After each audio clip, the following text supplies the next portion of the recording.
Hey, everybody. Shane Presley here, Rock Paper Podcast. Thank you so much for checking out another episode of the show.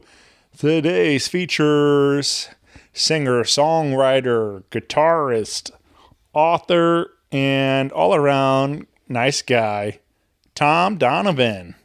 Caught up with Thom over Zoom the other day to talking about his brand new book he just wrote, and some of his music, some of his life journey.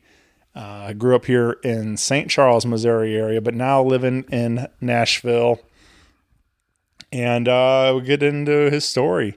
Had a great time hanging with him, and I hope you enjoy it. He has a big book signing this weekend on Saturday, the November 18th in St. Charles, Missouri at Main Street Books. So come on by 1 to 3 and pick up a copy of his book, The Twin Affair.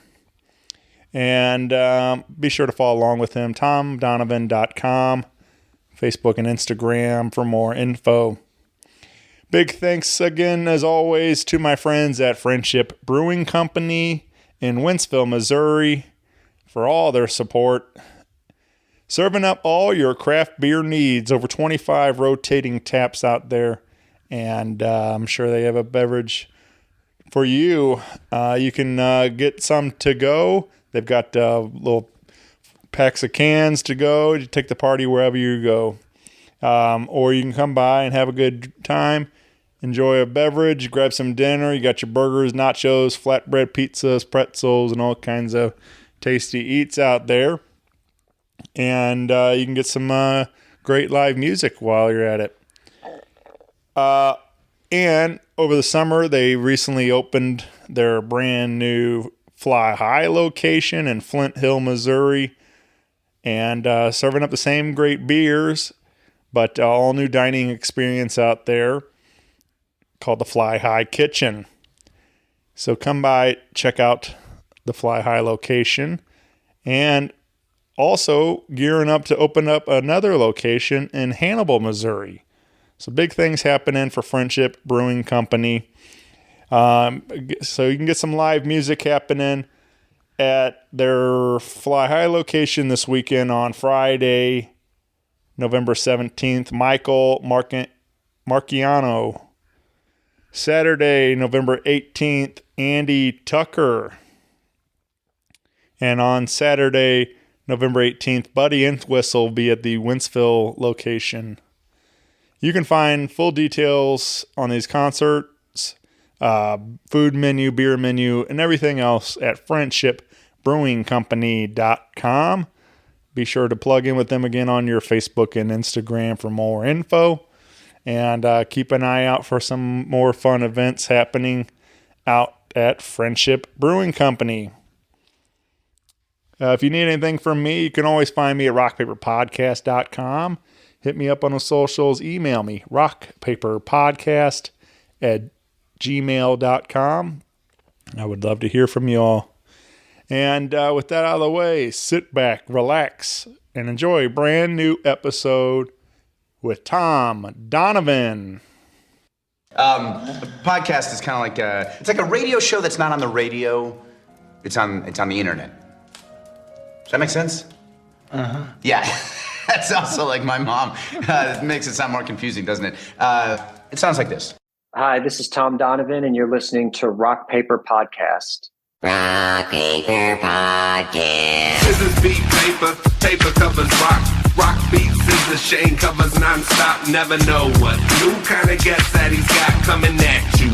Live and direct on the spot. Could be rock, folk, country, or hip-hop, jazz. All kind of folks that he has. Could be an artist or a comedian to make you laugh on the Rock Paper Podcast. double-decker fudge round, rolling round town. Shane coming at you live and direct from ground zero. He's your hero, he's your bestie. Rock Paper Podcast with Shane Presley.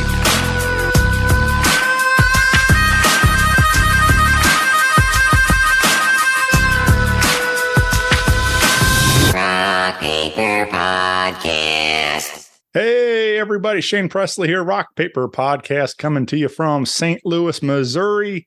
Hanging out via Zoom with Thom Donovan. Welcome to the show, Thom. How's it going? Good, man. This is very cool. You're at your home in Nashville, Tennessee. Yeah. Yeah, man. Yeah, I love it down there. I don't get there as often as I'd like, but always a good time when I'm down in Nashville. I love Nashville. I've been here for 13 years, and it feels like home. Yeah. My son was born here, so yeah, we have some roots here now. For sure. Yeah. Yeah. We maybe, I don't know, several years ago, but there was we took a trip down there. It was like this Capitol Records block party thing, and it was like a free street party put on by the record company, obviously. And then I was like, got down there early, got my spot, and it was like Alan Jackson, Eric Church, Eric Pasley, and John Party opened up the show. And oh wow! And I was like, that's for free. Like that's a hell of a show. So it was a lot of fun, and we had a good time in Nashville that time. And then that's usually what the case when I drive down is just for a good show. And I went to one not too long ago. Me and a couple of buddies jumped in the car and drove down for it was like a Canary Ballroom, I think, or something. Oh, like the Cannery Ballroom. A Cannery Ball, yeah. Yeah. Yeah. We went there to see Rival Sons and Tyler Bryant and the Shakedown. Cool. And that was another good rock and roll show. And so it's always a lot of entertainment down there, that's for sure. I wrote songs with Tyler when I first moved to Nashville. Oh, very cool. And he had just come to town. I mean, he was super young. He may have even still been in high school. But they had him set up in an apartment here in town, and the publisher that I was writing for at the time, I had a few co-writes with him. Yeah. But even at that young in high school, he was already really incredible. Oh yeah. Yeah. I've been just following him when he was pretty young, pretty early on. So yeah, probably around that same era. I mean, he was already playing gigs with Jeff Beck. Yeah. And ZZ Top and John Mayer. And I mean, yeah, I think he was 15 years old or something. So it was pretty crazy. Right. Yeah. It's crazy. It's crazy to think about that. But having Graham Whitford as a good friend, that's a good start too, for sure. Yeah. And Graham's brother plays with Phoebe Bridgers. Yeah. So, and obviously we all know who his father is. Yeah. Right. Yeah. But yeah, those guys rule, man. I remember seeing them one night in St. Louis here too at a Gramophone. I think they had to bump the date because they end up getting booked on Jimmy Kimmel Live, and but they came back and played Gramophone, and it was like one of the coolest things. Like just to see them in a small club like that, and then like I remember Caleb like jumped off the stage and like was playing drums took his drumsticks and was playing drums like on everything, like all the bar stools and the floor and all this stuff. And I don't know, it was a neat show. Yeah. But yeah, man. So Nashville's home now, but before that, St. Louis and St. Charles, Missouri area was home, right? That's where you grew up most of the time. Yeah. Yeah, I was born in St. Louis, but I grew up in St. Charles. Went to grade school and high school in St. Charles and college. I graduated from Lindenwood. Nice. Yeah. My mom went to Lindenwood. I don't know. I have a lot of. I was pretty young. I don't know what year it was, but I mean, I think it's pretty crazy that she managed to she was working at McDonnell Douglas at the time, raising two boys with my dad, of course, too, but raising two kids and put herself through college. And I was like, I look at it now like as an adult, and I'm like, I don't know how she did it. I'm glad she did it. Yeah. But yeah. So yeah, St. Charles. I mean, St. Charles was home. But then, once we were old enough to get out and drive ourselves around, of course, we were hanging out in the city And my friends and I, we all played in bands. Right. So that's all we did is we would play shows or we would go see each other's shows. And then we were going downtown and watching shows at Mississippi Nights or the Kennedys, like back when those clubs were still around. Yeah. I mean, there was always just an incredible music scene in St. Louis. And it's all we wanted. It's literally all we did is we either rehearsed in a basement or we played shows or we would go out to shows. And, you know, growing up in St. Charles, there wasn't a whole lot to do. Right. But thankfully, I mean, there was such a vibrant music scene in St. Louis. And then, you know, there was just the pull to the city, growing up in the suburbs, and the city was just different and it was exciting. So we'd hang out down on Del Mar. I mean, that's really the main place we would go and hang out down in the Loop. But a lot of the shows were down on the Landing, Right. which is really sad to see what it's like now. Yeah. Because those were incredible venues.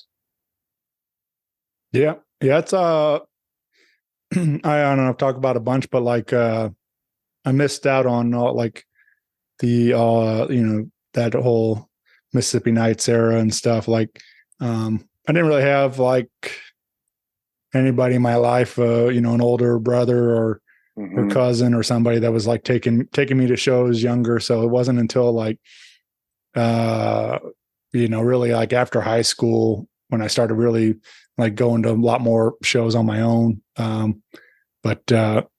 So yeah, I missed out. So I graduated 2003 from high school. So like, you know, like I think Mississippi Nights closed like 05 or something like that, maybe somewhere in there. So yeah, I mean, around there, because Lapush played there a few times, and I can't remember if the last time we played there was 05 or 04, but it wasn't too long after that it closed. Yeah. But yeah, I remember hearing story, you know, I've had a bunch of our friends on the show over the years doing this podcast, and a lot of great stories about bands playing there, you know, from The Urge and you know, all the, you know, locally, and then of course of all the other bands that got their start early on playing there, you know, and so it was fun to hear that the legacy, I guess, even though like, and now it's like, there's a nice book. Garrett Enlow wrote a nice book about it all, and so I bought it. I bought it. Yeah, I mean, so my band in high school opened for The Urge. Yeah. And so that was the Mississippi Night. I don't think they had a record deal yet, but they were already selling out Mississippi Nights. Mm-hmm. So like that was a big deal at the time. That was kind of the pinnacle if you could get a gig at Mississippi Nights, and especially if you could either open for The Urge or Pale Divine. Yeah. Those were and Fragile Porcelain Mice. Those were the bands to try to get on those bills because they always sold it out. Mm-hmm. And it was wild. I mean, being a kid and walking on that stage, and there's 1,000 people in front of you, you know, and you're used to being in the crowd. Right. And so I'd never seen it from that perspective before, you know, because we were playing clubs, like smaller clubs, but, you know, maybe a few hundred people. The good thing about having a band in high school is everybody comes out to the show. Sure. Yeah. So they were always packed, and we were friends with all the other high schools around St. Charles. And so you would, you know, have 3 or 4 different high schools, all these kids from 3 or 4 different high schools coming out to your show. So like you just had this massive crowd built in. Yeah. But it was nothing like playing at Mississippi Nights in front of 1,000 people. I mean, that was just, it was surreal. I couldn't believe it. You know.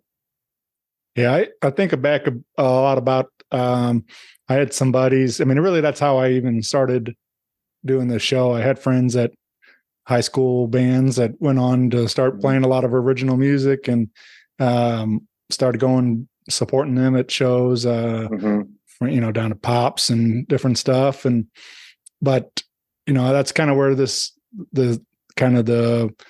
all started for me as a fan of music, and then starting to want to talk about music. And but I remember like it was just exciting that your friends were doing something cool like that, like in the band, and like we'd pack out. They had out here in Wentzville the Midwest Music Pit, and we'd fill it up with a bunch of our friends on a Friday night and stuff, and it was just like exciting to go out and support your friends. And then it's like, I don't know, something switches where like as people start getting older, it's like it's so difficult to get them to care about what you're doing. Sometimes like it's until you hit like real big, but it's just it's a weird shift and everything where like oh, you're still doing that music thing, huh? Like that kind of thing.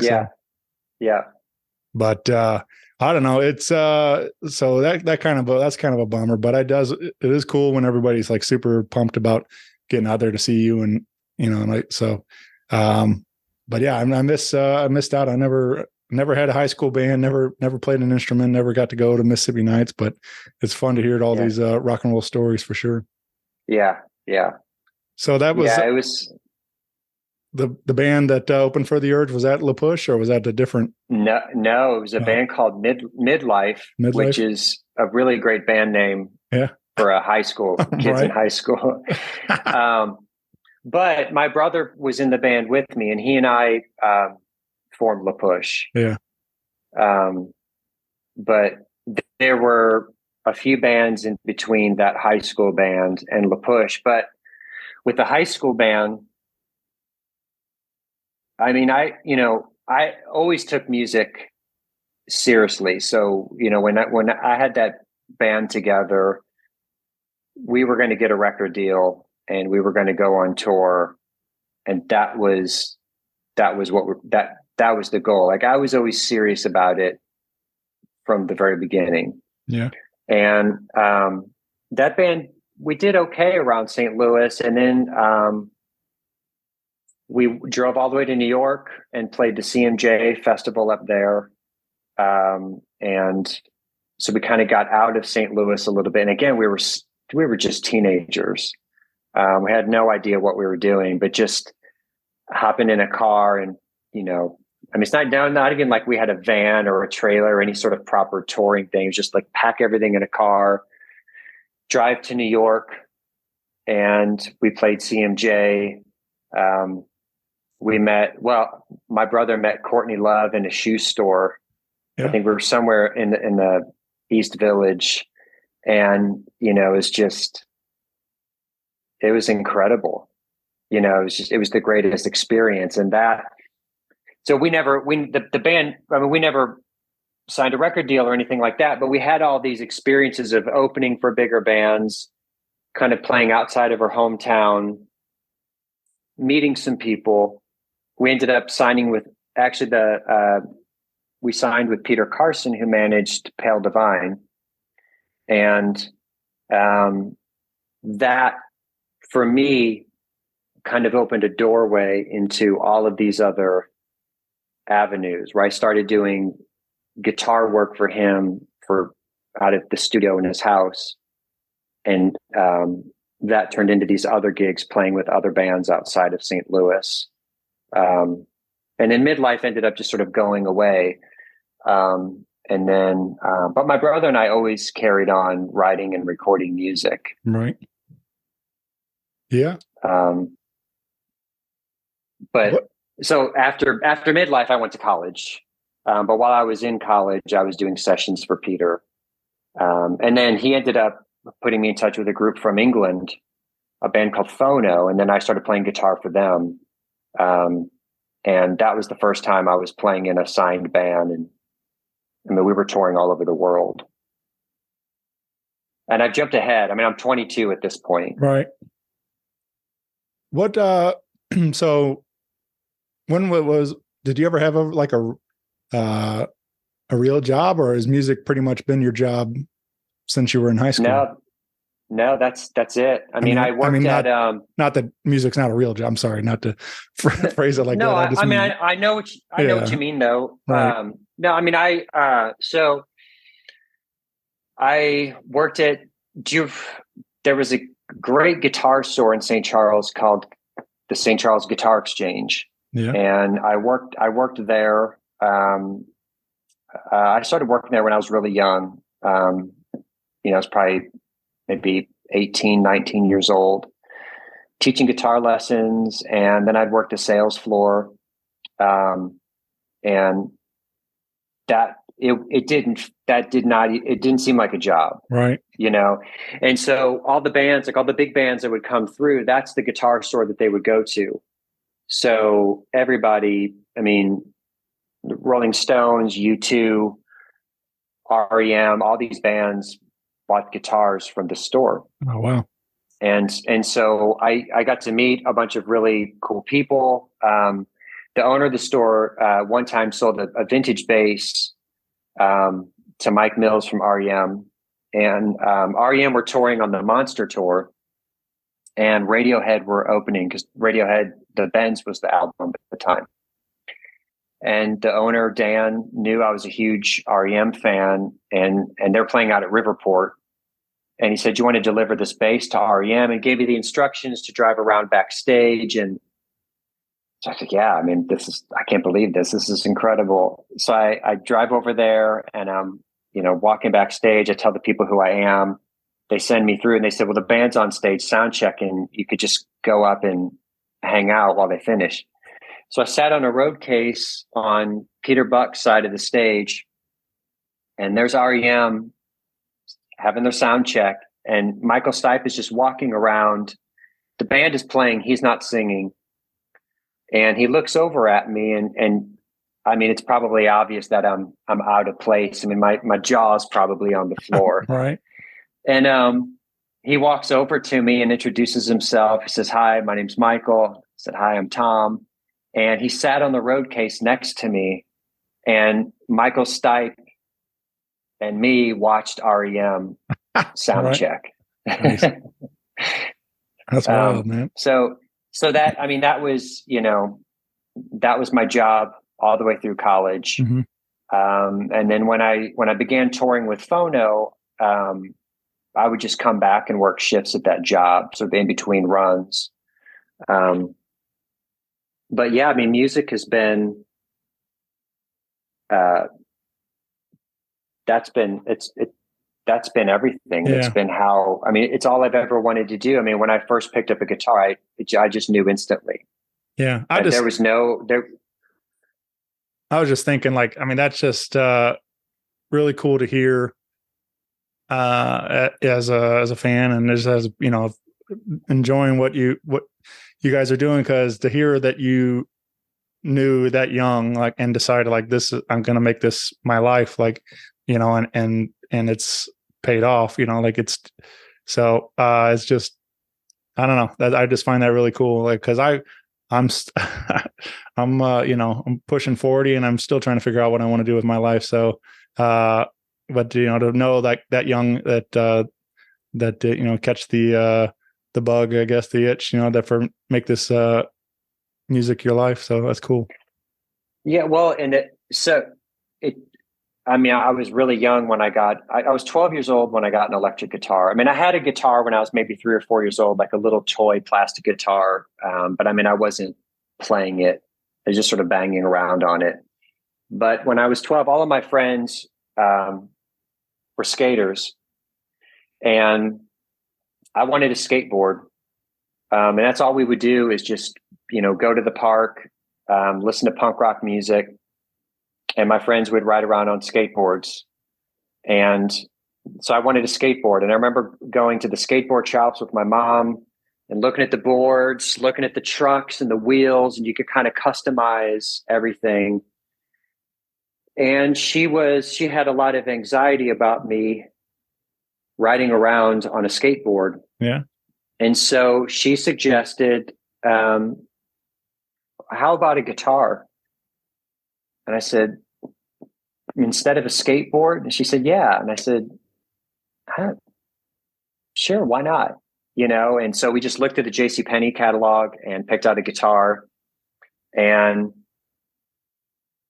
it's like, I didn't seek it, but it found me. I mean, all of my friends. I didn't have a friend that played an instrument. No one in my family played an instrument. You know, so my whole world was just hanging out in the park. My friends are riding a skateboard. And music was always everybody was into music, but nobody was playing an instrument. Mm-hmm. So it was this weird kind of accident. And, but the minute I put the guitar in my lap, like, I'm not exaggerating when I say this, but I can't remember not being able to play it. You know, the minute it was in my lap, I felt like if somebody showed me something, I can play it. Yeah. And I had another friend that lived down the street who played guitar. And he had just started playing, but he showed me the very beginning of Johnny Be Good. And that's the first thing that I learned. But from that point on, I couldn't get enough of it. You know, I mean, I would sit and I would try to learn songs, and if I couldn't play it, it would make me so angry, and I wouldn't leave my room until I could play it. Like, I remember trying to figure things out on a record. I had no idea what I was doing. I didn't know how to tune it. I didn't know what the chords were. And, you know, I'm trying to figure out what Jimi Hendrix is doing, but I can't play an A chord, you know. Yeah. But I just kept sort of fumbling away at it, you know, but I just fell in love with it immediately. It never seemed like practice to me. My parents didn't have to tell me to practice. Mm-hmm. I would just sit in my room for hours and hours with a guitar in my hands. And I loved it. I mean, it was a little bit of like, it's a little bit of an escape, you know, that the thing happens where time disappears and nothing else is going on around you except what's happening on this record in front of you. Right. You know, and then when you're trying to recreate it, I didn't know what a distortion pedal was or a fuzz pedal. And so this harmony guitar plugged into this amp, and it was just, the amp would kind of distort because the speaker was really small. But I could like listen to what the Beatles were doing or Jimi Hendrix. Like, I had no idea how they reproduced it all, but I was going to try to figure it out. Yeah. I think there's still like, I just saw interview with Keith Richards talking about, you know, the new Stones record and stuff, and they were bringing up different things like from classic, you know, early songs and stuff. And he was I think, what was it? I don't remember now which track it was, but he was talking about, everybody thinks it's an electric guitar, but it's actually an acoustic. And Street Fighting Man. Yeah, so there it is. Yeah. And it's just like, I just think that's cool to find out, like, that he shares the secrets that, you know, he just turned it up and distorted it and stuff. But it was cool to hear like those kind of stories and about how creating some of our favorite classic rock records and stuff. And then picturing you trying to figure it out as a young man. So yeah. But it was also interesting to hear, like, so I think it was Satisfaction. He's talking about, like, he played that original lick. Keith said he heard it as a horn arrangement and played it as a guitar part, and then it stuck as that became the song. And then I guess Otis Redding recorded it later and put it back in as horn parts and on his version of it. So I thought that was fun to hear that story too. So, well, in Satisfaction, that's the riff that he sort of woke up from his sleep and recorded into a cassette recorder. Yeah. And then fell back asleep. And when he woke up the next day and played it back, like, after you hear the riff, it's just like 40 minutes or so of him just snoring. Yeah. But yeah, that was this stuff's crazy to think about though. Like, you know, just like, but those guys had to get innovative, I guess, in a sense. Like at the time, like they didn't have all the effects that we have today, obviously. No. So you had to find ways to make that weird noise that you've been trying to figure out. So Yeah. But yeah, I think that's so what's interesting about that is, he heard it as a horn, and then obviously became this iconic guitar riff. And that's kind of has been my experience with music is, as a kid, I was trying to figure out what was happening on these records. And sometimes you get it right, sometimes you get it wrong, and then there's a little bit in between. But it's the parts where you get it wrong, where you kind of develop you figure out your own way to play. And then you come up with your own sound, because you don't have the collection of pedals that they have. And at that young, I didn't even know what that was. Right. But so I just sort of, I was by not being able to play like Hendrix, but attempting to, I ended up playing like me. Sure. And so by the failure creates something new, and I didn't realize it at the time. It's only in hindsight, because at the time I'm so pissed off that I can't, when I try to play Purple Haze, it doesn't sound anything like what I'm hearing on the record. And I have no idea why. I don't know what a Fender Stratocaster is. I don't know what a fuzz pedal is, or, anything. I don't know any of that. But that's kind of a neat thing, is you just you kind of find your own voice in not being successful at sounding like someone else. And then eventually, then I got really addicted to that, really just wanting to sound like me. Yeah. And that made it a lot easier too, because you could get rid of the frustration of trying to, because you have this goal, you're trying to learn how to play. It's like friends of mine that were riding skateboards, like they were always working on this new trick, or they'd see someone else do this trick. And so you're just trying over and over and over again to complete the trick. And that's kind of how the guitar was for me. Yeah. When does songwriting enter the picture? I mean, obviously guitar pretty young, but when do you decide that you'd like to start writing your own songs? Right away. Yeah. Like right off the bat. So I just immediately, I was always kind of writing, it's a little embarrassing to talk about, but when I was a kid, I used to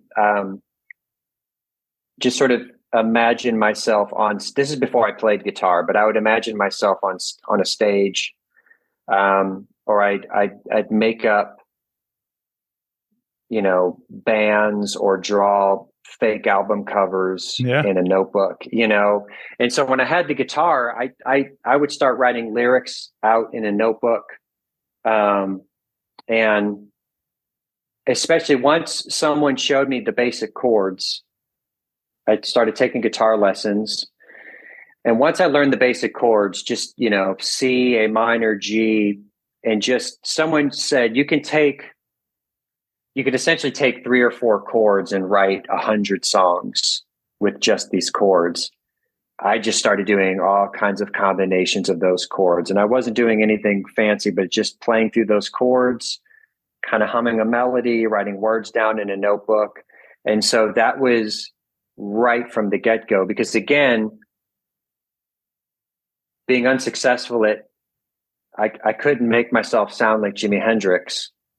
And so I just, I was kind of balancing my time between trying to figure out how to play Hendrix, but also sometimes I would just sit and I would play through chord progressions for hours in different combinations, different strumming patterns, different rhythms, and then just kind of hum a little tune on top. Yeah. So the guitar and the songs were always there from the beginning. And I think too, my dad didn't play any instruments, but he had a huge record collection. and he was a DJ too. So he had a really Like on radio or like? no. He would DJ weddings and parties. So he had this really great vinyl collection, and his favorite sound was Motown. He loved soul music, R&B, but specifically Motown. And so he had all the old Motown records. He even had before they were called Motown, with Gordy Records and Tamla Records. And he had some of those titles. And he knew a lot about how those records were made, how different musicians would be brought in or different songwriters. He would always talk about how, Smokey Robinson was in the Miracles, but then he also wrote songs for the other artists on Motown. Right. And that was kind of the first time I was sort of learning about all these different roles in music and making records. You had a producer, a songwriter, you had an artist. It was all just magic to me, but hearing all these stories. And so Motown, obviously songs are the most important thing. So even at a very young age, great songs were always playing around the house. It was Diana Ross and the Supremes, the Temptations, Stevie Wonder, which is nothing but great songs, great beats. Mm-hmm. And so when the guitar came along, it was just the song and the guitar. That was it. Yeah. And then like when I got to high school, I would have friends that played guitar too. And there were different kinds of guitar players. Like there were the guitar players that wanted to do like almost like the skateboarding trick, but like guitar. But it was just like all this sort of flashy stuff. And I was drawn to that too, because you're just trying to push yourself and what can I accomplish on the guitar? But the song was still just sort of there at the same time, So yeah, it was never like I played guitar for a few years and then I started writing songs. It happened simultaneously. Nice. Yeah. Yeah. I don't know. That's one thing. Like I wish I should probably hold myself accountable and apply myself and actually do it. But like, it's just something I admire a lot. Songwriting is a big part of my life. I love the greats, but also locally, I have a lot of fun. For 3 years, right up till March of 2020, I was hosting a songwriter showcase with like kind of the three writers on stools with guitars doing the round, doing that, and it was a lot of fun, and so it's just like something I'm really passionate about as a fan and listening to music, and but I often wish I would be able to channel that creativity and put it into my own songs, and that's something like I really like. I don't know. I feel like there's, as much as I talk about it and I'm like, that I have this like idea about it, I feel like I need to just do it, but I haven't done it. So it's like, it's kind of like whenever I do go, like when I have sat down to try to like write, it's just like everybody else's songs. Cause like all I listen to is, music all day. So it's like everybody else's lyrics start coming out. So yeah. So it's kind of hard for me to shut off that and actually write my original thoughts, I guess. So, but that's, I don't know. I would, that's definitely a goal of mine someday. Like it'd be fun it's like a bucket list, I guess, for me, for like having somebody write the song and have somebody record it for me someday or something like that. So. Well, so what's interesting about the podcast is, whether it's a book or a song, it's all just telling stories. And so you're just telling stories to the podcast too. Yeah. Yeah, it definitely is a different format. Yeah, for sure. I get that. And I love being creative with this. I love doing the show. It allows me to, be able to share other people's stories. And, but yeah, it's just fun to get creative in different mediums, and that's one I Mhm. haven't got into yet, but that's definitely a goal of mine. So, but you mentioning the book, and maybe that's a good time to plug it in. So songwriting's always been there, but Yeah. you've recently kind of shifted gears, and you wrote a novel, and Yes. we got a big signing and everything happening here locally in St. Charles, Missouri. And so let's talk about how this, like, where does the idea even start to, hey, I've been doing music, all this stuff. Like, I want to write a book now. Like, take me back to that conversation with yourself. And Well, I mean, just going back to, the notebook where I would write band names and album covers and song lyrics in. I used to write little stories when I was a kid too. And so I've always been fascinated by just thinking of stories, thinking of characters. And when I got to college, I majored in music, but I was sort of thinking about being an English major, and I thought, I had read somewhere that Sting taught English. I mean, before he was Sting. And I thought, well, that would be an interesting life. I love books. I love reading. I love telling stories. And so, but I was already into the music program at Lindenwood. And I sort of felt like I didn't want to start over again. So I abandoned the idea, but I was working on a novel at the time. And it was sort of a really terrible plagiarized version of The Catcher in the Rye. And and so I had this sort of Holden Caulfield like character. And of course I was at the right age for, just thinking a lot about, I was a teenager and just, kind of had this idea for this sort of kind of angsty coming of age character based on Holden Caulfield, but I was just retelling that same story. And so I just abandoned it, which was a good thing, but like that was the first attempt at it. And then over the years of writing songs, a lot of times I'll write longer pieces and then that's what I'll pull song lyrics from. But the tricky thing about song lyrics is you have a vocal melody to fit them to. And so you only have so many syllables to work with. And so, that's the difficult part of it, is trying to tell a story with only, maybe you have a vocal melody that only has 4 syllables. Mm-hmm. So what can I say? That limitation in itself creates a unique way of being able to say things. But the longer form has always kind of been there, sort of nagging at me. And then when COVID happened, the whole music industry shut down. Well, the whole world shut down, right? Obviously. But with music, it requires performing live in front of buildings with large groups of people. So obviously that was not going to happen anymore. Right.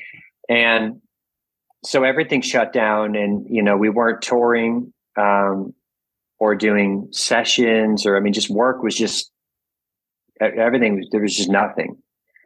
And, in those early days, people were, we were all just trying to figure out what to do. People were getting on Instagram and baking bread, or there were people like, reading to kids, and, people were trying all of these interesting ways of coping right with the world shutting down.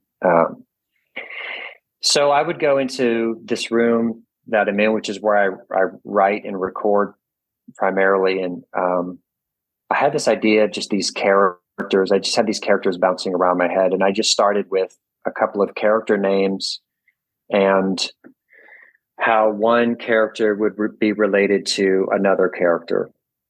So I would write, so Maggie Franklin is the protagonist in this book. And so I had Maggie Franklin and she is dating Liam Harrison. Originally in the book, Liam played in a band with his brother. Yeah. That's not how the book ended up, but that's where it started. And All right. Hey, write what you know, right? Yeah, exactly. So it just started like connecting these little threads, connecting characters. And the next thing I knew, I had the page of like 20 characters, and I had all these lines drawn for how they were all related to each other. And then a story just began to unfold. I mean, I didn't plan anything out. I didn't have a plot. I didn't know where it was going. I didn't know what it was going to be about. What I thought, you know, I have to be, this has to be wrong. There's no way this is how people write a book, like not knowing what they're doing, or not knowing what they're doing, but not knowing what the story's about. And then I read Stephen King's book on writing, and he talks about how he doesn't write plots, and he sort of doesn't like the idea of plot. You know, you think of plot. I mean, a plot can be a noun, so it's, you know, what a story is about, but it can be a verb too. Like, I've plotted this, I've planned this out. Right. And he equated it to like being a scientist digging up a fossil, and you find one bone, and then you keep digging, and then you find another bone, and then you put those bones together, and then the story sort of reveals itself to you. And that's how this book was for me. I would just go in and I would write every day. I had myself on a schedule, and I would write every single day. You know, I was maybe writing 1,000 words or so a day. And it's like, I couldn't wait to get back to my desk the next day to figure out, like, I was writing the book, but it was almost like a reader, where every day I would go back in and I can't wait to see what happens next, even though I'm the one that's writing it. But I didn't know what was going to happen next until I got in there and started writing. And it was exciting. It had the same kind of time stop that happens when you're writing a song or making a record. You know, that same thing that happens to me with the guitar and with music was happening to me writing this book. And I just kept going. I didn't know where it was going. I didn't know how long it was going to be. I just sort of like, it's like I knew when it ended, obviously, but I didn't know I was writing a book. I certainly didn't know I was writing a novel. I was just connecting characters, and then the story started unfolding, and I just kept going and going and going. I mean, to tell you how much I didn't know what I was doing, I started the book using Google. Most people that write books write on Microsoft Word. Yeah. You know, but I was using whatever the Word program is in Google, Google Docs. And I think I got about 20,000 words into the book. And every day it's like, it would take forever to load, you know? Yeah. And I thought, okay, so then I just copied and pasted it all into Apple Pages. And then I thought, I'm just going to Google and figure out like what program, because I mean, growing up around music, I didn't work with Office programs, and, right. You know, I mean, I know Pro Tools, you know, and I know Logic. Yeah. But I don't know. I mean, well, I'm old. So when I was in college, you know, I was using a word processor. Yeah. You know, so if you're writing a report or an essay, it's a digital word processor. So from college, then after that, I went on tour. And so there was nothing in between of like, you know, hey, this is Microsoft Word, or this is, I mean, I had heard of them. I knew what they were, but sure. I didn't use them. So that made things a lot easier when I was, you know, actually using a program that could handle the word load. Yeah. But it was exciting too, just the fact that I was just telling a story. I wasn't thinking about how it was supposed to be done or whether or not I was doing it the right way. It was only after I finished where I thought, there's no way this is how it could be done. And I mean, people write all different ways. There are people who plot it out, you know, and they know exactly where they're going to go, how the story's going to end. So, I mean, it's just like making a record. There's no one way to do it. And I think having made records like that, doing a sort of a long form creative project, I was already accustomed to that, like committing to something for a long period of time was already something that I was comfortable with. So, some records you make fast, but other records, I mean, sometimes they take months. I mean, this book took several years to write, but, So the book is titled The Twin Affair. yes. And, Saturday, November 18th, you will be at Main Street Bookstore, right? In St. Charles, Missouri. In St. Charles. Yeah. From 1 to 3. Is it just a signing, or are you going to do any kind of a reading or anything else? I mean, I hope to do a reading. I typically, the way this particular bookstore operates is I think because the space is limited, they typically just do signings, but I'm certainly hoping to talk about it a little bit. And I'd like to read a couple of things, because one of the, I guess, themes of the book is identity and sort of who we are now versus the people we used to be, and how much of our former selves are still kind of walking around with us. Like how much of me as a kid in St. Charles is still somewhere inside of me. So coming back to St. Charles and doing an event at this bookstore is kind of a full circle thing for a lot of what the book is about. So I'm hoping to get to talk about it a little bit. Yeah. I mean, sounds cool, man. I'm excited about it. I'm going to try to be there and support and get my copy. And I'm looking forward to that. Thank you. I haven't done a whole lot of book signings, but maybe the last one I did, I bought.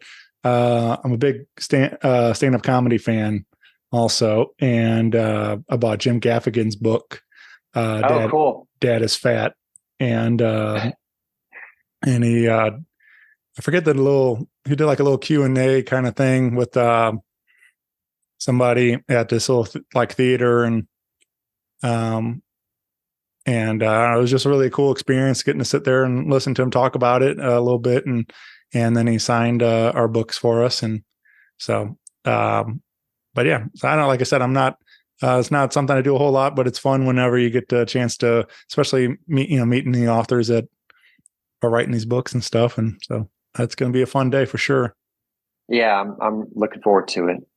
Is this now, like, do you think this is something? You said it took a couple of years to finish it all up, but is this something you think you're going to continue? I mean, are you already thinking about maybe what the next idea, or is this? I mean, I'm writing a lot now. I just in September I started writing for American Songwriter, which is a music magazine here in Nashville, and so I'm writing essays for them. I mean, they're all music related, of course.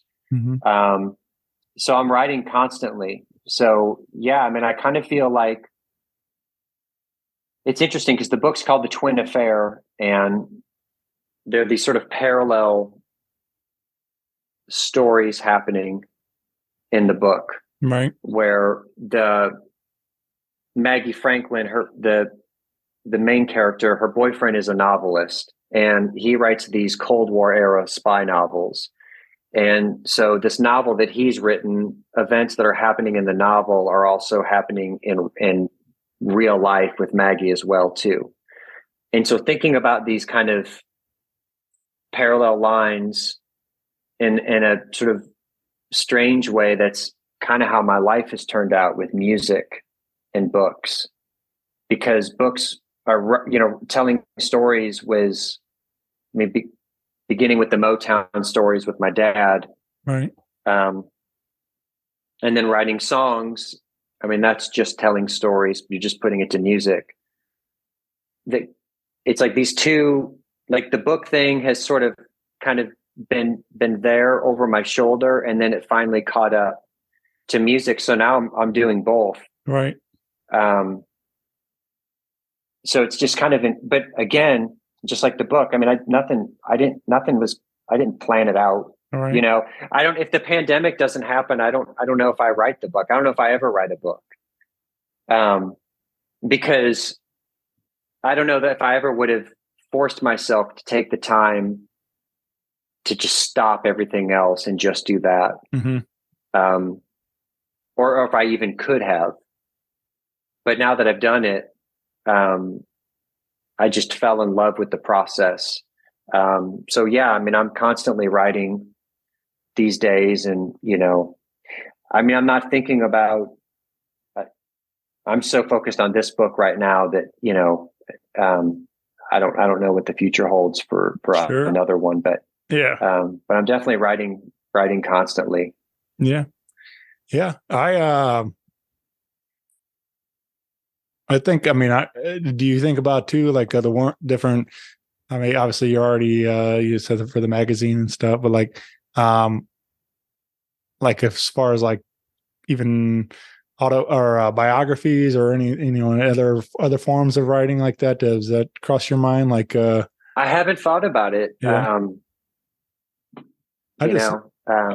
Because like, yeah, I mean, yeah, obviously this is being a novel and stuff, like, but I don't know if you had ever considered other formats of, you know, for books and stuff, but yeah, not really. Like I said, I mean,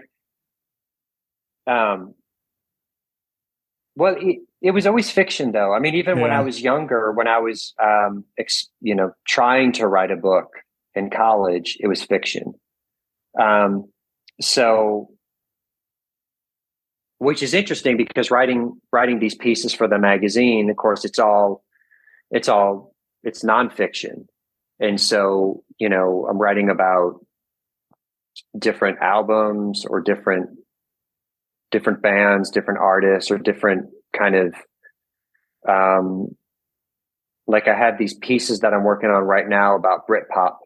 Mm-hmm.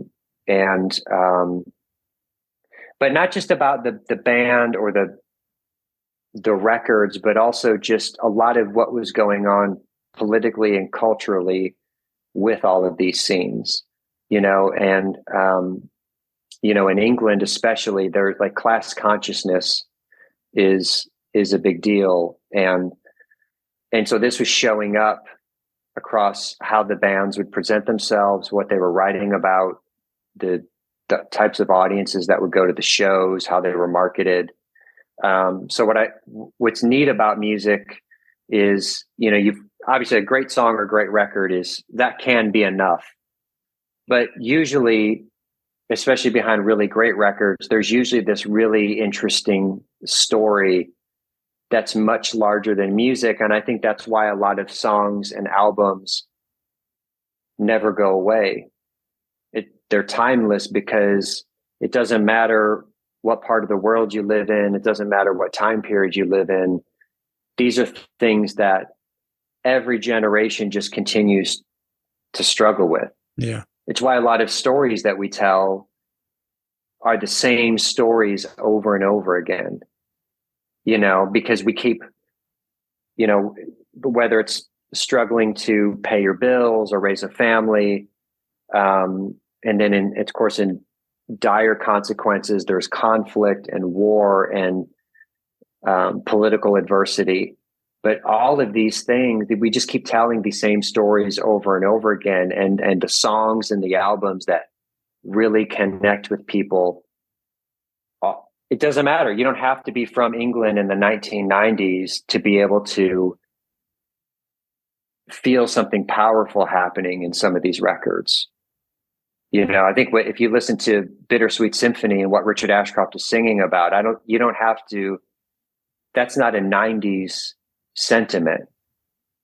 You know, I mean, maybe the 90s part, maybe when he talks about the radio, and I don't know how much, you know, kids don't listen to the radio anymore, but you know what I mean? Like it's still, the radio could be just culture. Right. you know, the airwaves are clean and nobody's singing to me now. You know, it's just the sort of kind of pushing back on kind of commercialism and marketing and just whatever is constantly being shoved down our throats. I mean, in this day and age, you get on your phone and you can't go anywhere, look at any website without just hundreds of blinking ads. You know, you can't get away from it. And so I think those sentiments are they're just timeless. Yeah. I was thinking, you mentioning Bittersweet Symphony, and I saw a thing recently with is it Brandon from the Verve Pipe, right? Yeah. With that the Freshman, right? That song. Yeah. He was talking about like people always like get their bands mixed up and like that, and he's asking him about writing that song. He's like, and he says that he, it's like a lot of times he got tired of correcting people that he didn't write the song, and he started taking like, yeah, that was a good one. That he wrote it and stuff, and it just made me laugh, like thinking about that. Like that that people just still all these years later can't tell the difference between the Verve and the Verve Pipe. So yeah, but I don't know. It was on like TikTok or something. It just made me laugh. Okay. Like, and like he's having a lot of fun with it. Like there's people like doing karaoke of the song, like the Freshman, and like he's like sitting in the bar and stuff. Like it just stuff like that. That's like, it just kind of makes me laugh that they're not even really aware of him at all. Yeah. Yeah. The guy who wrote the song is sitting right there. And yeah. so, anyway, but yeah, man, that's, I think that's kind of, the thing, like, obviously we celebrate a lot of these, great writers, and like you said, these themes keep coming back around, and you actually, you work with, one of those guys that I feel like is one of the greats, one of the most prolific writers, I feel like, of the, last several years for sure, but Will Hoge has become one of my favorites. I saw him in, 2010, I think it was. And I think I met him he went on tour with Shinedown on their acoustic tour.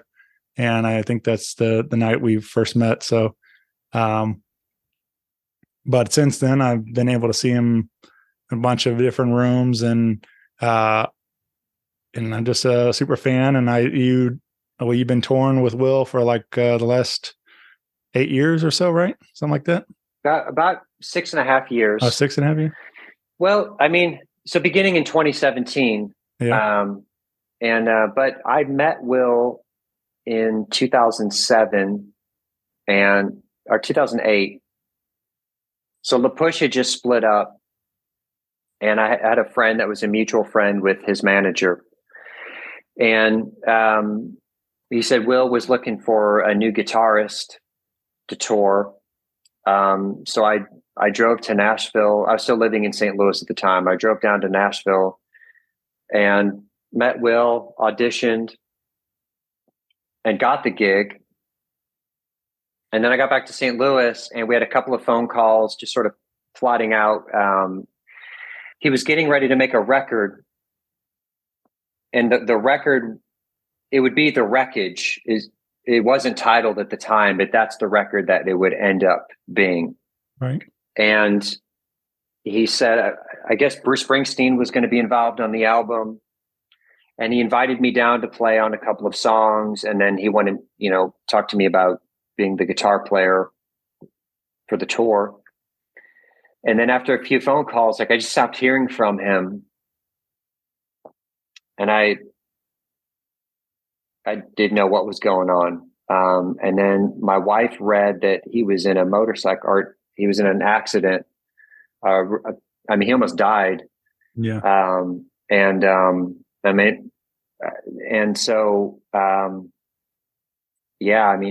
was in really, it was just a really terrible situation. His oldest son was just a little guy at the time, and it was just a really, really bad situation. But thankfully he pulled through. And I don't know if it was, maybe a year and a half or 2 years later, he called back, and at that time I couldn't do it. I was already working on my first solo album and just was busy working on other things. So, that's like 2009, I think, at this point. And then I moved to Nashville in 2010. And then at the end of 2016, he reached out to me on Twitter, of all places, and said that he was making a new record. He didn't know I was living in Nashville because we never ran into each other down here. And said he was making a new record, and he wanted to put together a new band for the record. And he had this idea of wanting to bring in a guitar player that didn't come from the country world or the Americana world. And he was sort of talking about kind of Nels Cline's role in Wilco. He sort of had this kind of outsider musician within the band that has a very, that has a sound sort of in that kind of Americana world. Not that Wilco don't really sound like that anymore, but I mean, the early stuff was sort of kind of came out of that with Uncle Tupelo. Yeah. So, he brought me in, and the whole band were like all these crazy musicians here in Nashville, like some of the best players on the planet. So like Dominic John Davis, who plays with Jack White on bass, Fats Kaplan, who also plays with Jack White and then played with John Prine on pedal steel, fiddle. Jerry Rowe, who it seems every year wins the best drummer in Nashville. I mean, he plays on everybody's records. He's just an unbelievable drummer. Another guitar player named Brad Rice, who had played with Ryan Adams, like sort of Heartbreaker and Gold era, like Ryan's first 2 solo albums. So all these just really incredible musicians. Sheryl Crow's on that record. Brendan Benson from the Raconteurs is on that record. Yeah. So I was super intimidated, and I couldn't sleep the night before. I mean, I was so nervous. And, I told my wife, I said, they're probably going to send me home after 30 minutes, like this, we got to get this guy out of here. But it ended up going really well. And that album was Anchors. Yeah. Which came out in 2017. And it's a really, really great record. I'm really proud to have been a part of it. So then after that album was finished, we recorded that in January of 2017. And then he had a few shows on the books. And so I went out and did a handful of shows with him. And then I eventually, he put together a new touring band. And so from 2017, I just did my last run of shows with him just this past July.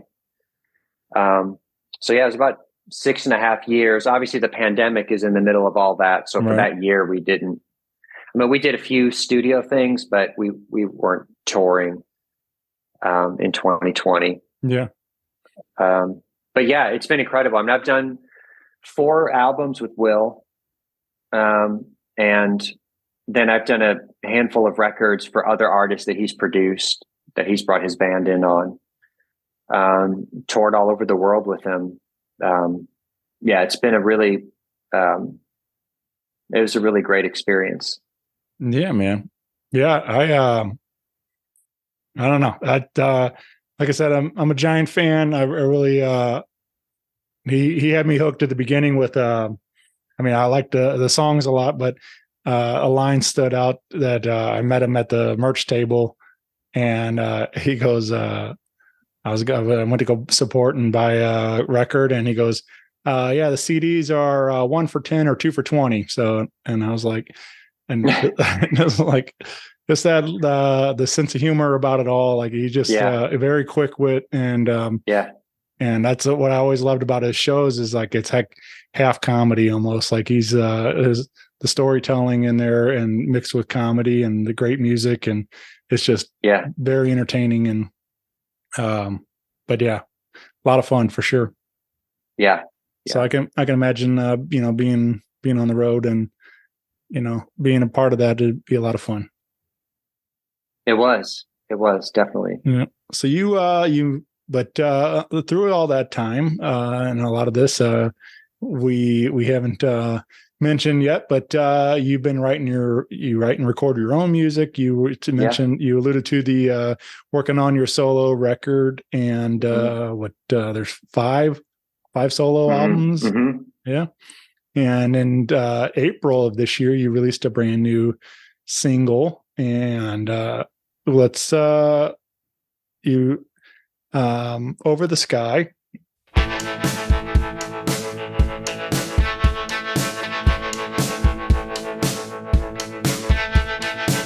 We're standing on the edge in a broken down phone.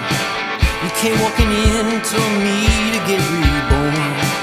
But I wasn't looking for nothing anyone had to give. Look had changed, did it change? Did it change, did it change? So tell me, are you hurt? Can you speak? Can you walk? You sleep on your side when your mind's on fire, on fire. I'm not gonna leave you out of fear and get clear. Love won't change, it won't change. It won't change, it won't change. Love won't change, it won't change. It won't change, it won't change.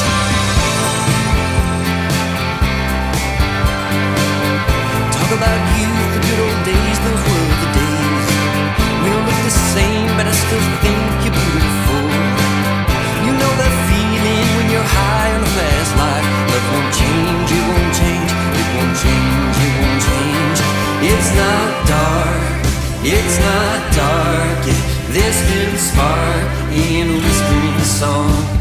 It's not dark, it's not dark. Yeah, there's still a spark in a whispering song.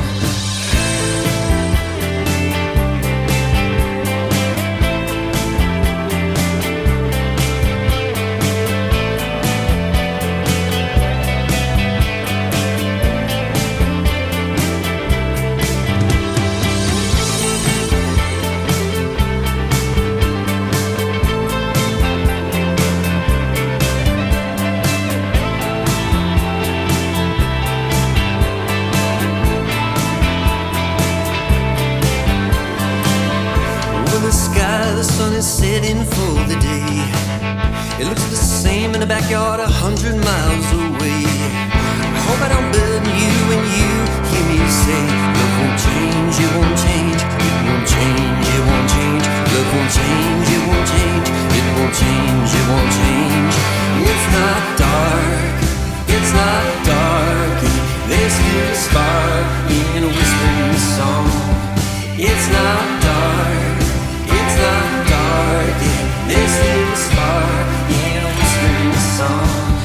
It's not dark, it's not dark.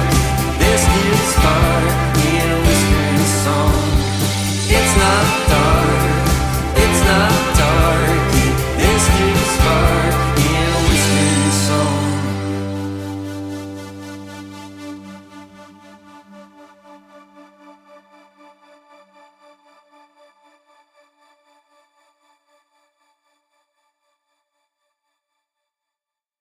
Now readily available on all your streaming platforms. But currently just a standalone single, right?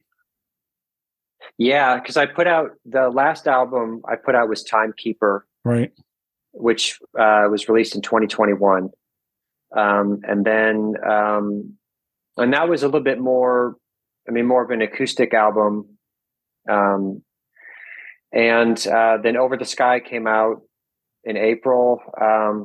But I'm constantly writing and recording. I'm actually, I've been playing around with the Timekeeper album, and I found some alternate takes of that album. So at some point I have a reworked version of that I'm going to be putting out. But I also have a new band that I'm working on, called Telex Telex. And we've just finished a 4-song EP. So musically, that's the thing that I'm focused on the most right now. Yeah. So Telex is kind of goes back to the early days a little bit too, right? Yeah, Lapush. Yeah. So you're joining Casey, who was in the founding lineup of Lapush. Mm-hmm. Yeah. So how this come about? Well, so I mean, Casey was in Lapush in the earliest days, like 2003, 2004. Yeah. And I mean, she was just a kid at the time. And I think we hadn't signed our record deal yet, but things were getting pretty serious. So she ended up not carrying on with us. But in the band, she was playing keyboards and singing backing vocals. And I don't know if you've ever heard Casey sing, but the fact that she was the backing singer in that band is kind of ridiculous. Yeah. She's just incredible. And I've always wanted to do something else with her over the years, but it just, everybody's busy and it just never happened. And I was working on a new batch of what I thought were going to be solo songs. And I wanted to bring in a female vocalist to sing on some of these songs. And I was just looking around and thinking about people that I knew in Nashville, and sort of had this sound in my head, but I didn't know of anyone that really had that sound. And then my wife suggested, well, what about Casey? And well, that's a really good idea. And I went to her SoundCloud page, and she just had these little rough demos up on her SoundCloud. And it was the music, the ideas were just really incredible.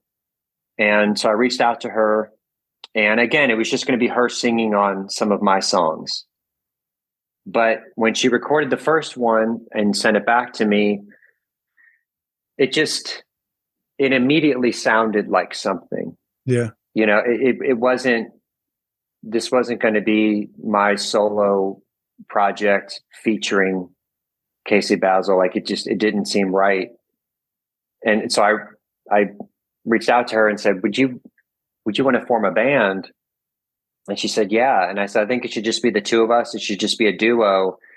And so we just started writing and recording and just passing files back and forth to each other. It's really good. I'm really, really excited about it. So we have a 4-song EP that's finished, and hopefully in the very near future, we're going to put the first song out, and hopefully start playing live. And I'm very excited about it. What kind of sounds do you think what do you have a certain vein of music that you're pursuing, or is it just whatever happens kind of thing? Like, it's a little bit of whatever happens. I mean, the thing about, and it was this way with Lapush, the thing about having a band is almost, because it's the collection of people, it almost has a sound inherent right in the group.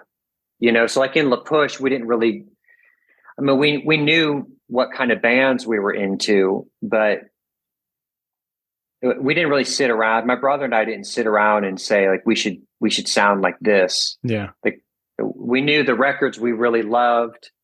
And of course it's going to be kind of a result of those influences. But when all of us got together in a room, it just had its own sound to it. And that's kind of how it is with Casey and I. I mean, there's, there are a lot of guitars, but then there's some electronic aspects, but then there's some sort of older kind of almost Phil Spector influences. But I guess it's rock, it's indie rock. I guess, if you had to put a name to it. Right. But it can kind of be out, sometimes she'll write something on the piano, or I'll write something on acoustic guitar, or I'll just start with a beat or a sound. I mean, it kind of happens. It kind of comes from every direction. But as soon as the two of us start, like as the thing starts forming and the two of us keep adding stuff to it, it just sounds like us. Yeah. Yeah, that's some of my favorite stuff, man. That's my favorite. I like groups that, it's going back to Will. It's probably one of my favorite things about him is that he's made rock and roll records. He's made country records, Americana. He's got a lot of different styles and it's all, I think he even said one time at one of the shows, like what people ask what kind of music he plays, says he plays Will Hoge music. And that's, and that's why I always loved that line. Like it was, it's just, it just happens to be, this one kind of leans this way, but does make it, we might not be a rock band or whatever, or, we're just making music. So, and I think that's what's fun about it. Yeah. I mean, even if you pull from an older sound, like Etta James, or, just talking about Phil Spector, it doesn't really sound like Phil Spector, right. But like, I mean, you could sort of draw the line. You put your own lens on everything. So it's it's coming through your own. But yeah, I'm excited, man. I'm here. It'd be fun to hear some new music, and hopefully we'll be hearing that soon. Should be soon. Yeah. And maybe some shows coming soon. So definitely. And I imagine we'll begin in St. Louis, I would imagine. Yeah.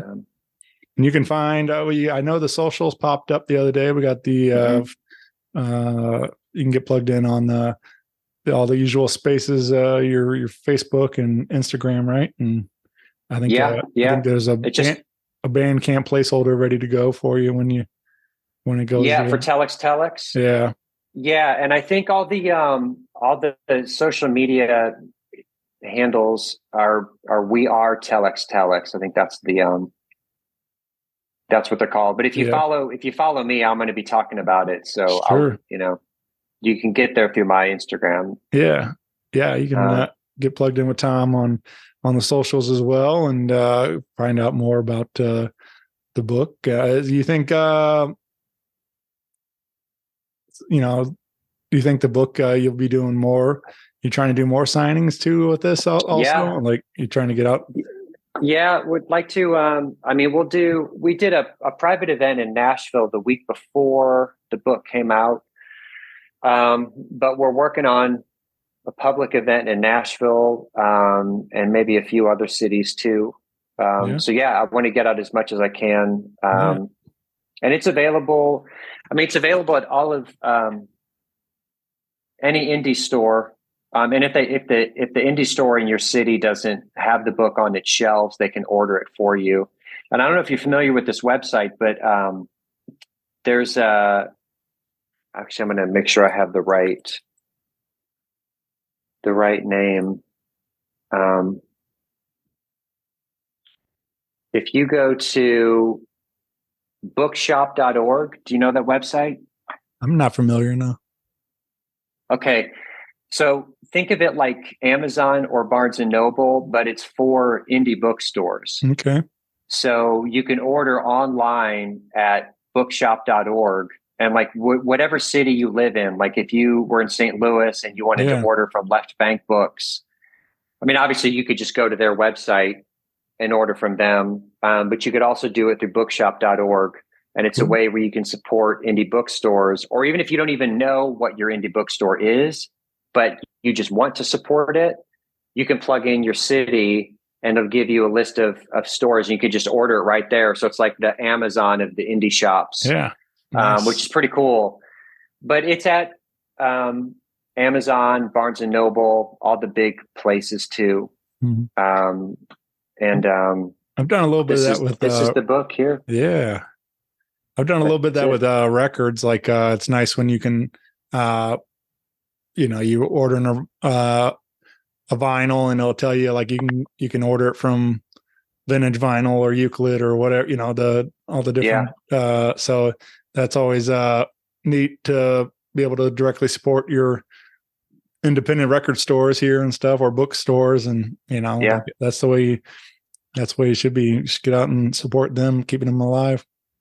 Well, it's great because then you have, I mean, even just like the event that we're doing in St. Charles, you know, those indie stores are doing things like that. Right. And it's just a great way to, not just to meet the author, but even just bringing a community of readers together.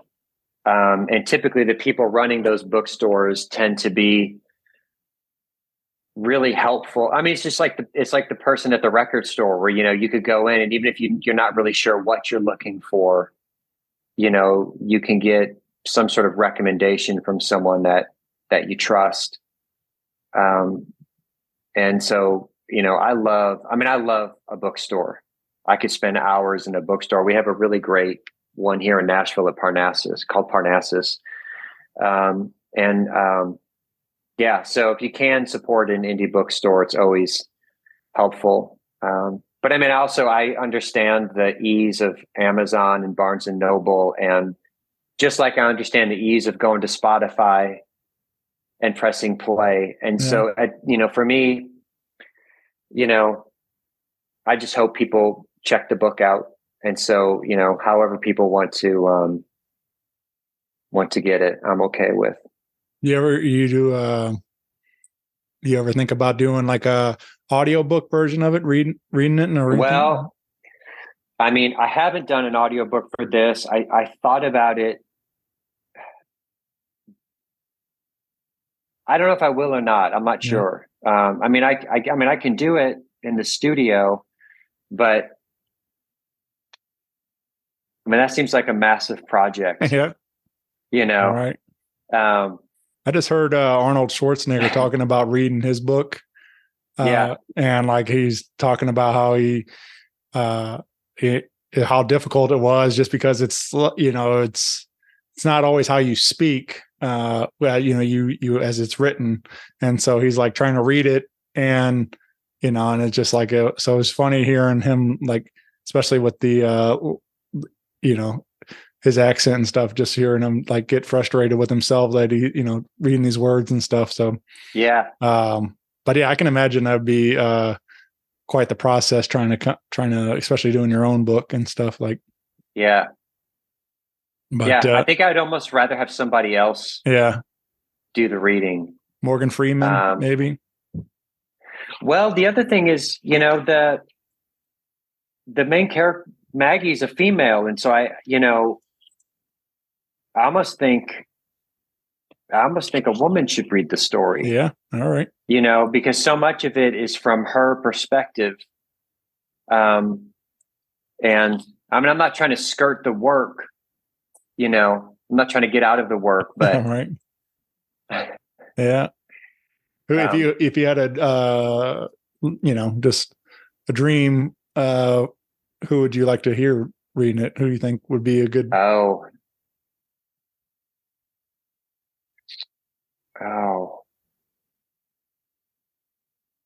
I don't know. Yeah.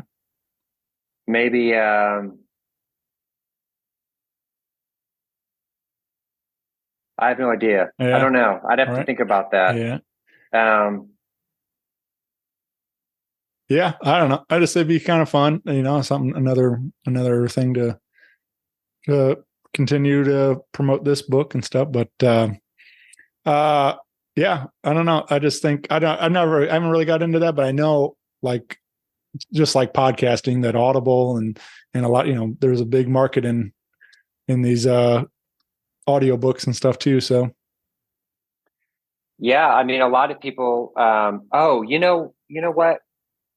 I do know of someone. You got one? Yes, Emma Stone. There you go. Yeah. Yeah, I was just thinking of. She's in that movie with Ryan Gosling, La La Land. Yeah. Yeah, Emma Stone. Nice. Yeah. I think she should read it. Yeah. Hey, I'll tag her when I post this, and we'll see if she's available. Yeah. Yeah. Yeah. So you what about if they want like a personalized copy? Are you signing other than the event? Are you selling them through the website or anything like that where we can get a personalized copy? The personalized copies will only be at the events. Right. So, and I mean, you can go to my website and order the book, but it's all coming from a distributor, a store. Yeah. Yeah. So yeah, to get it signed, that's all going to happen at the events. Okay. So, if you're in the St. Louis area, we would love to see you. Yeah, for sure. Yeah, come on out again Saturday, November 18th, 1 to 3, Main Street Books, St. Charles, Missouri. Yeah, I'm excited about this. It's gonna be a fun day. And you what? So when you're coming home, do you have like something you really look forward to, or a spot to eat, or visit? Yeah, the food for sure. Yeah. I mean, I still do. I'll still order emos Right. when I come home. I like Stefanina's too, though. That's good pizza. Yeah, I worked at That's really good pizza. Yeah, I worked there like probably 18 or something like that. Or yeah, somewhere around there. So yeah, we'll do pizza. My son loves emos, so we'll definitely do that. And we usually go down. My wife and I, after we lived in the Central West End, we lived on the Hill. And so we'll always do the Hill. And obviously there's incredible food down there too. So, and it's just a bunch of stuff that's really bad for you. Right. But we go and we do it anyway. Missouri Baking Company is down on the Hill, which, has some pretty delicious cookies.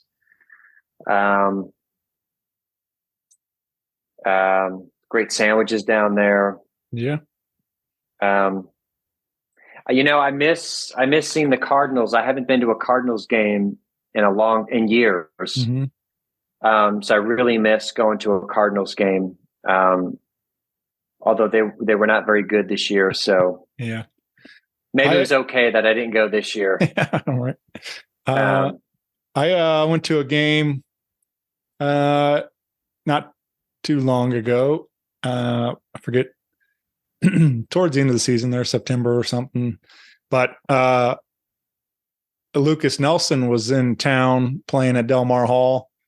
And I don't think Lucas was there, but the rest of the band, Promise of the Real, all of them went to the game, and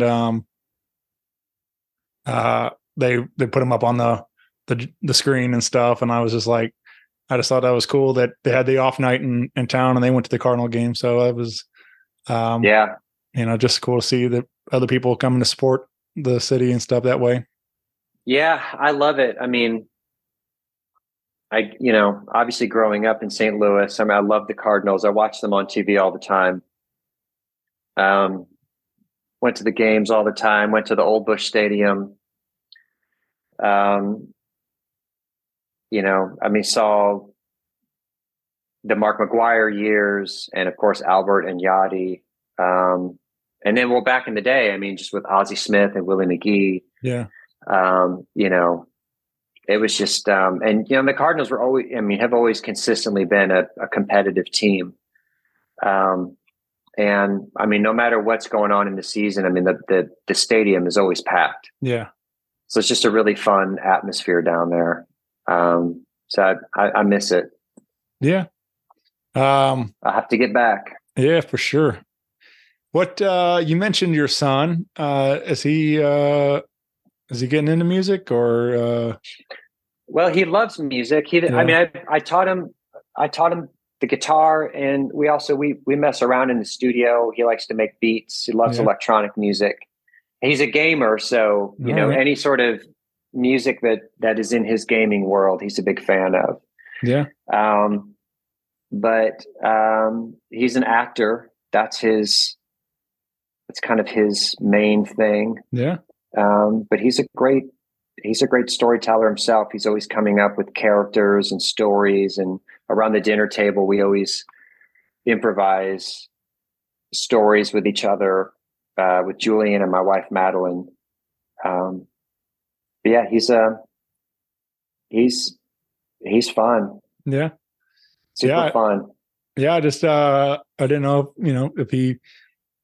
I think that's it's kind of a can go either way. You never really know how they're going to take to it, if they're going to want to pursue it like that, or if they want to pave their own way. And Yeah. I think it's always great when they find whatever it is that they're passionate about, whether it's Yeah. acting, like you said, or whatever it might be. But yeah, it's just exciting to when they start finding their own, whatever the way they want to express themselves that way. Absolutely. It's just amazing to watch, I mean, even with acting, because that's not a world that I come from, but just watching him sort of transform himself into a character it's really just incredible to see. He has this kind of, it's just an instinct. I mean, he takes acting classes too, and obviously that's helpful, but there's something that is just inside of him. I mean, he has these sort of, I mean, you see it with music too, with different people. Like there are certain qualities that you just can't teach. You can show someone an instrument, but there's something to certain musicians. Like, I was talking to someone about this the other day, about the guitar is a really instrument to learn how to play. You can learn a guitar quickly, but it's really, really difficult to play the guitar well. Like the learning curve is quick, and you could put a few chords together and you could play some songs and you could get going on it. But to go from that to playing it really well is really, really hard to do. And I don't, there's an aspect of it that I don't know is teachable. And he has that with acting, and and I know, of course, I'm going to be blown away by whatever he does because I'm his dad, but it's just really, really impressive to watch. Yeah. I mean, sometimes my wife and I will just look at each other if we're watching a video of a performance, or even when he's right there, and like sometimes we'll tape auditions for him. And, in some of these roles, it's a pretty intense scene, and you're watching your child transform just a few feet in front of you. It's really incredible to watch. Yeah.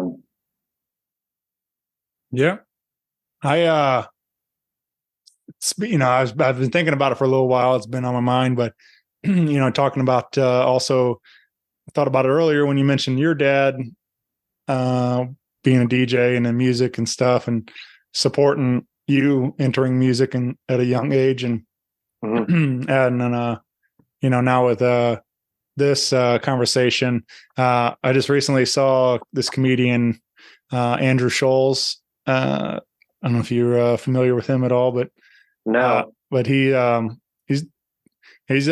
doing big things now, and but I follow him on Instagram, and he posted a video, and man, it got me right in the feels. Like it was he's a New York guy, and he brought his dad to Madison Square Gardens, and it's just the two of them standing in center court there, and he's telling them like that he says that when he started comedy, he said he always had this dream of playing at Madison Square Gardens and headlining, and he said that most of the people that he ever said that to laughed at him and thought that blew it off, and he said, but his dad said, "I'll see you there."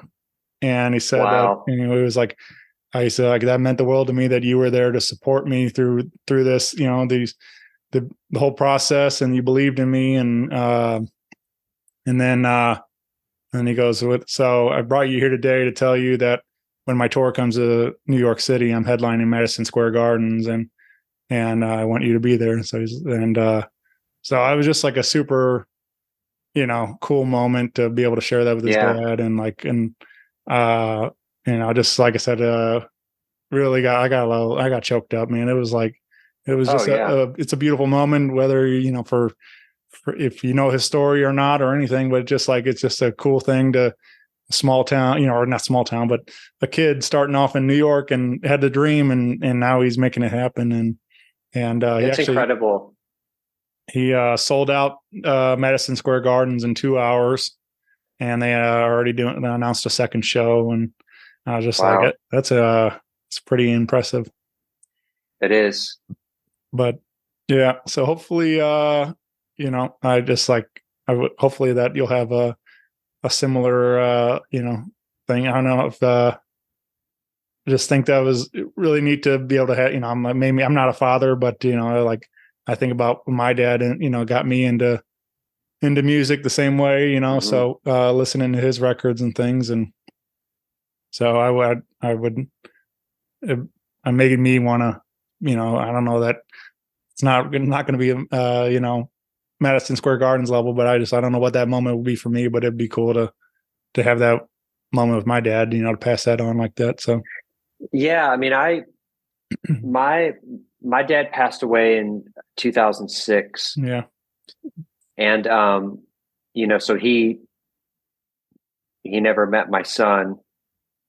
And, but of course I think about him all the time and just different things that now that I'm a father and different experiences that I have with Julian, I'll think back to, I'll just picture different moments with my dad. And of course, when I'm thinking back to being a child, I'm always looking up at him. Right. I mean, you look up to your father, but you literally look up to them too.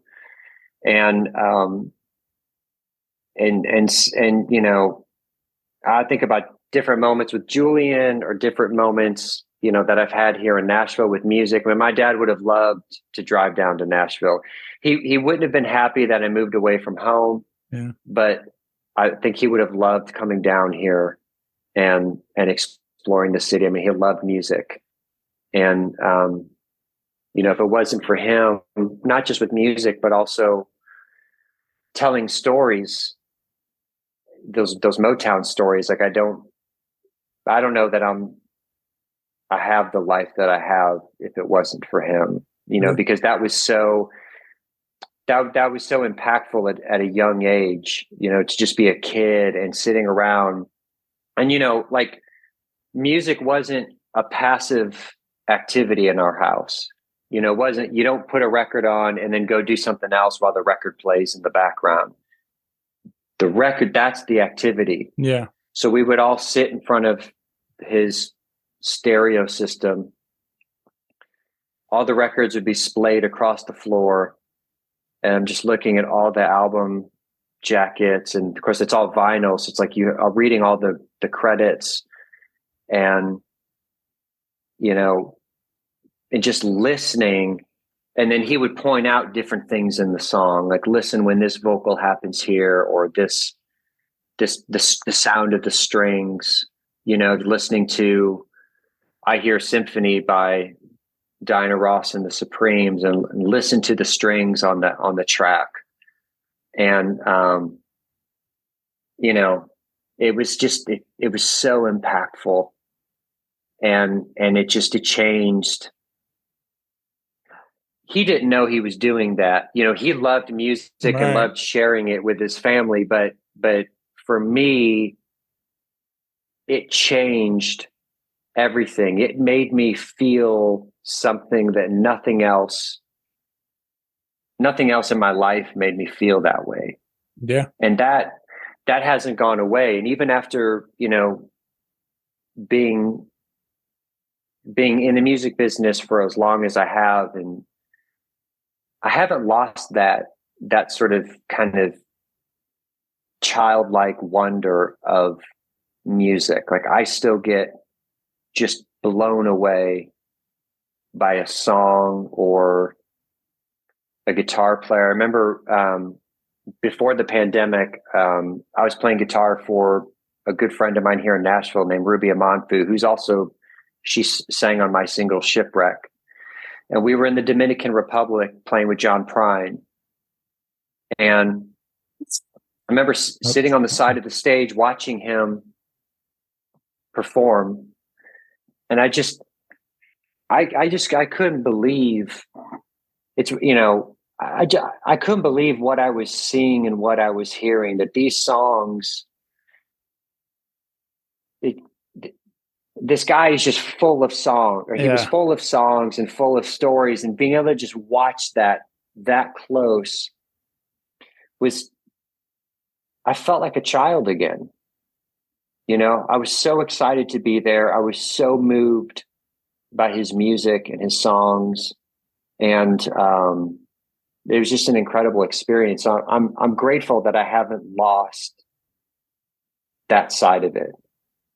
You know, I'm still curious. I still pick up my guitar and try to figure out new things or try to find new sounds. And I'm grateful that hasn't gone away. Yeah. Yeah.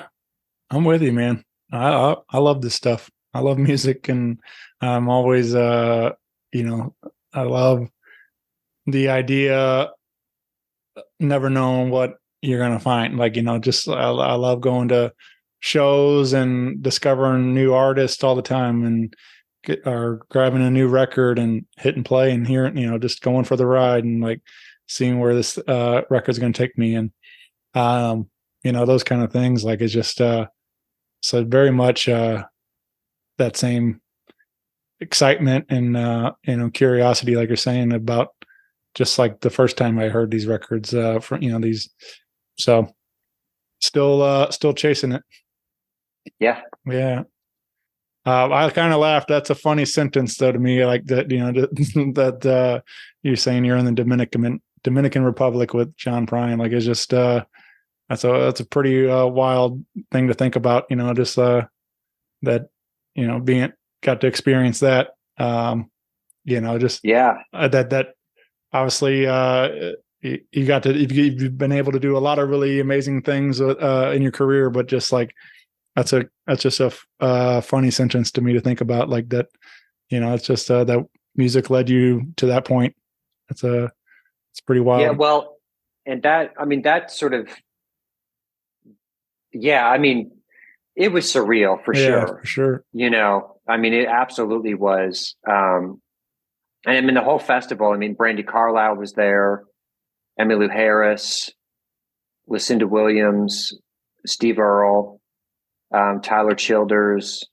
It was incredible. And then the finale was everybody, all the artists that I just mentioned would walk on stage and they would each do a John Prine song. Oh, very cool. And John was just sitting in a chair off the side of the stage, just watching all these people sing his songs. And Ruby, who I was playing with, did Angel from Montgomery. Oh, nice. And it was just, it was really a profound experience. And I mean, so that acoustic album, Timekeeper, that whole experience with John inspired Timekeeper. And I have a gift from him hanging on the wall over there in the studio. He gave us all this bolo tie with his initials on it. And he drove around in a golf cart with his wife and hand delivered this to all the musicians. Yeah. So he was such a cool guy, such a sweet man. But it was definitely one of the highlights of my life in music, for sure. Yeah. Do you have a moment in mind when, like, you think about the highlight reel, of your life, like that, your like proudest moment, the music so far? Like, is it or even the book, or any of your professional career so far?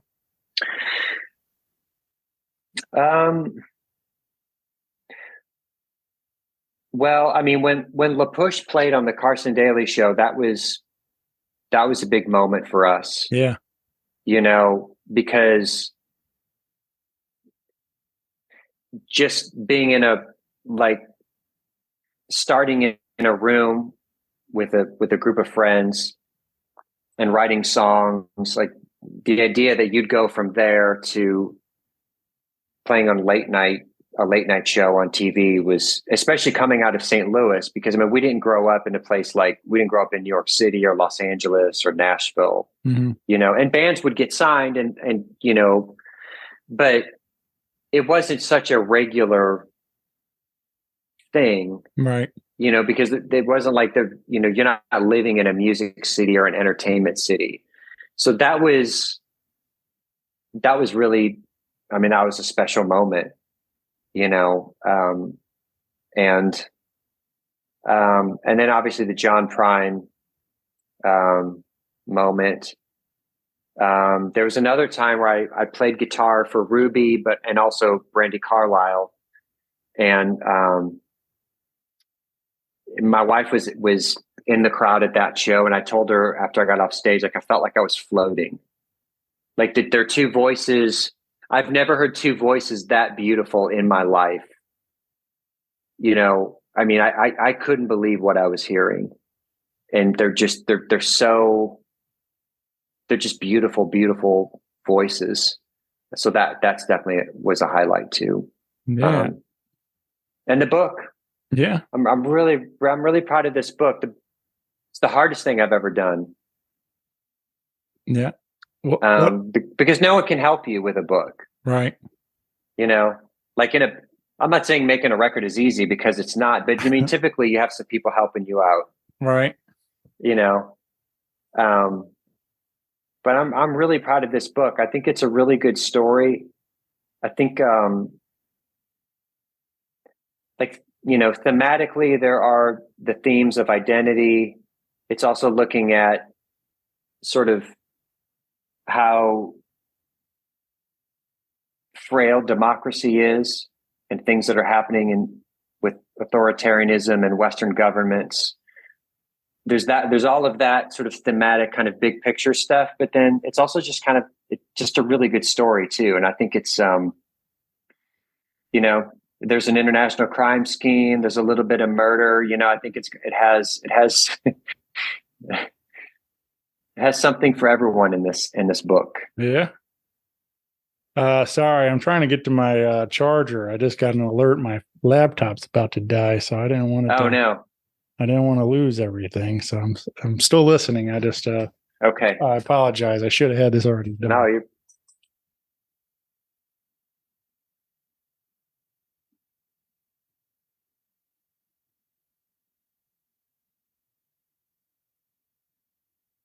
All right, we're back. All right. But yeah,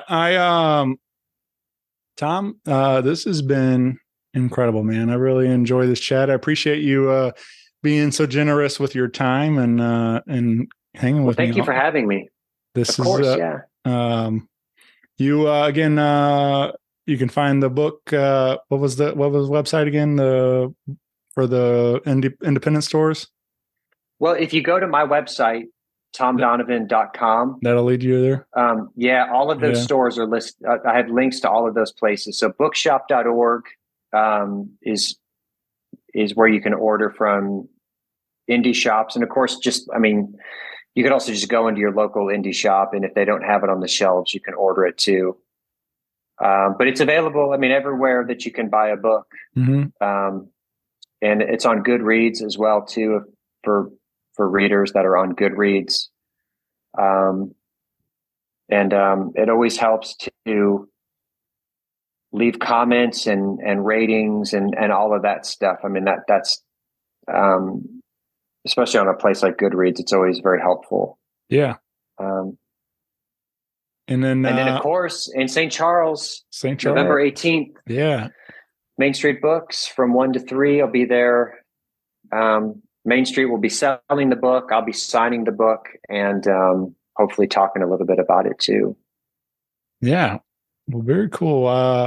Yeah, man, I appreciate you doing this, and hopefully we Thank you for having me. Hopefully we can do something again soon, man. This was a lot of fun. I really enjoyed it. Thank you. Thanks, Thom. Bye, everybody. Bye. Goodbye.